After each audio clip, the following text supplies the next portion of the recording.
Pilipinas, basura ay isa sa pinakamalaking problema ng mga lungsod, rivers, estero at kalsada, halos nilulunod sa dumi. Bawat taon, libu-libong tonelada ng basura ang natatambak sa dump sites at estero, nagpapalala ng baha, polusyon at sakit sa komunidad. Pero sa China, iba ang kwento. Noon, sobrang problema rin sa basura. Pero ang nangyari ay isang pambihirang solusyon na nakapagpabago sa buong bansa. It's time, Solid Archers! Welcome to Archlight, kung saan asintado ang bawat kaalaman.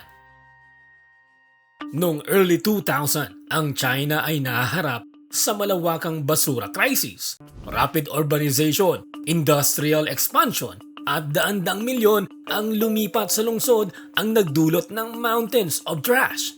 Landfills overflowed, ilog at lawa sa mga lungsod ay naging lason.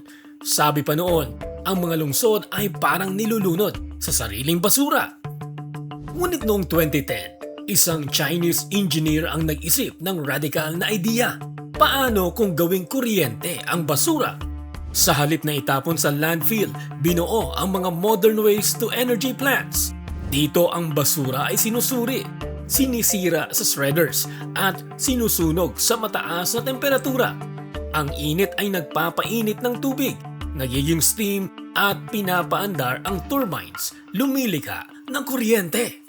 At hindi ito mga smoky factories ng nakaraan.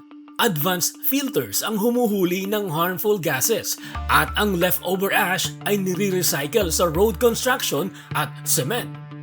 Sa isang hakbang, tatlong problema ang nasolusyonan. May kaunting basura sa landfill, mas maraming clean energy, at mas malinis na hangin at lupa. Noong 2024, mahigit 1,100 waste-to-energy plants ang tumatakbo sa China.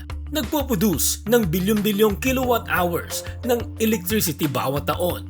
Isang tan ng basura ay kayang gumawa ng 200 to 500 kilowatt hours, sapat para sa isang household sa loob ng 2 linggo.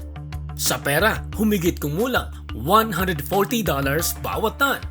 Ngunit dahil kailangan ng constant supply, may nangyari, naubos ang basura sa ilang lungsod. Ang basura ay naging mahalaga. Municipal governments ay nagbabayad ng $7 per ton para makabili ng basura mula sa karatig lungsod. Biglang, trash became a resource, urban ore. Habang maraming bansa ay nagtatangka pa ring bawasan ang landfill waste, gaya ng USA, 50% ng municipal waste ay landfill pa rin. Ang China ay nag-transform ng problemang pambansa sa profit at sustainable industry. Ang kanilang teknolohiya ay na-export sa mahigit 40 bansa. Ang Sweden at Denmark rin ay sumusunod. Sobrang energy mula sa waste na kailangan nilang mag-import ng basura. Siyempre may kritisismo.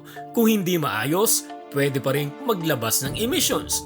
Maaari rin itong pigilan ng recycling. Pero ang leksyon, waste is only waste if you waste it. China turned trash into energy, jobs and materials. Part ito ng circular economy kung saan reusable ang products at materials. Noong una, nakaka-overwhelm ang basura sa China. Landfills, poisoned rivers, smoky skies. Ngayon, ang parehong basura ay nagiging clean electricity, heating at industry. Sa ilang lungsod, tinatawag itong urban ore. Ang kwento na ito ay hindi lang tungkol sa basura. Ito ay kwento ng innovation, mindset at oportunidad. Dahil sa dumi, maaaring maging yaman. Anong masasabi mo sa video na ito, Solid Archers? I-comment mo lamang sa baba ang iyong sagot. Hanggang sa susunod, Solid Archers, it's time!